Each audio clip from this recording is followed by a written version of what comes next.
Let's dive into the fascinating world of transforming sentences from active voice to passive voice, specifically focusing on the past perfect tense. This is a crucial skill for anyone looking to enhance their writing or speaking in English. First, let's clarify what the past perfect tense is. It describes an action that was completed before another action took place in the past. For example, she had finished her homework before dinner. In this sentence, had finished is the past perfect form. Now, when we switch from active to passive voice, the focus shifts from the subject performing the action to the subject receiving the action. The structure for passive voice in the past perfect tense is had been plus the past participle of the main verb. So, if we take our active sentence, she had finished her homework, the passive transformation would be the homework had been finished by her. Let's break this down further. In affirmative sentences, we start with the object of the active sentence. In our example, homework becomes the subject in the passive voice.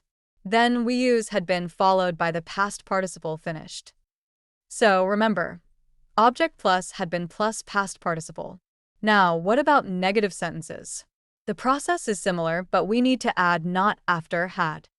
For instance, if we have the active sentence, she had not completed her assignment, the passive voice would be the assignment had not been completed by her.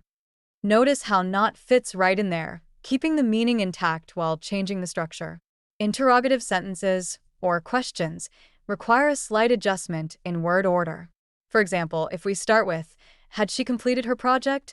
The passive voice would be, had the project been completed by her? Here, we maintain the question format by keeping had at the beginning. Now, let's summarize the key components for each structure. For affirmative sentences, remember, object plus had been plus past participle. For negatives, it's object plus had not been plus past participle. And for interrogatives, it's had plus object plus been plus past participle. It's essential to remember that the past participle form of the verb is crucial in all these transformations.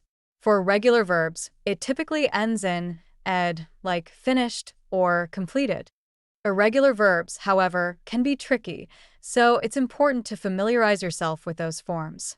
Understanding how to switch between active and passive voice in the past perfect tense not only enhances your grammatical skills, but also allows for more varied and sophisticated sentence structures. This can make your writing more engaging and dynamic. So, whether you're crafting an essay, preparing a presentation, or just trying to improve your everyday communication, mastering this transformation will undoubtedly elevate your command of the English language. Keep practicing, and soon, you'll find these changes becoming second nature.